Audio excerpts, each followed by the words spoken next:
Thank you, Madam Speaker. Before I go into the data and trend in sexual child abuse cases, I'd just like to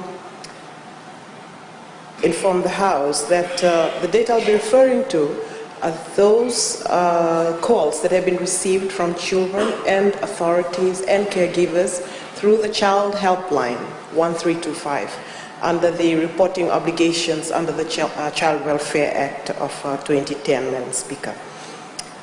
From 2012 to 2017, the Ministry had received a total of 4,566 cases through the Child Welfare Act reporting mechanism, Madam Speaker. Out of this, the year 2017 recorded the highest of 1145 cases. Madam Speaker, these cases include not only sexual abuse, but also child neglect, where maybe a child has been sent to school without food, physical abuse, even children whose parents can't control them anymore. It also includes emotional, psychological abuse, children who have been left unsupervised in homes, and also those who have absconded from residential homes. So the cases are varied.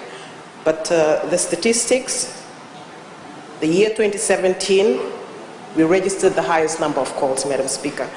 And in looking at this trend, Madam Speaker, it's interesting to note that when the Child Helpline came in 2014, 1325, the number of reports doubled, more than doubled, from 2013 to 2014.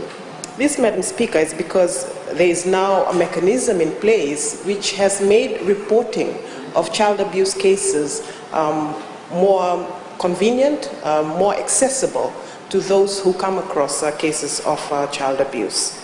So, Madam Speaker, in that regards, we are thankful, and I think we can all agree on this, that the bills that are before the House in relation that may counter would lend a hand to dealing with this high incidence of child abuse reporting that we're receiving at the moment. Thank you, Madam Speaker.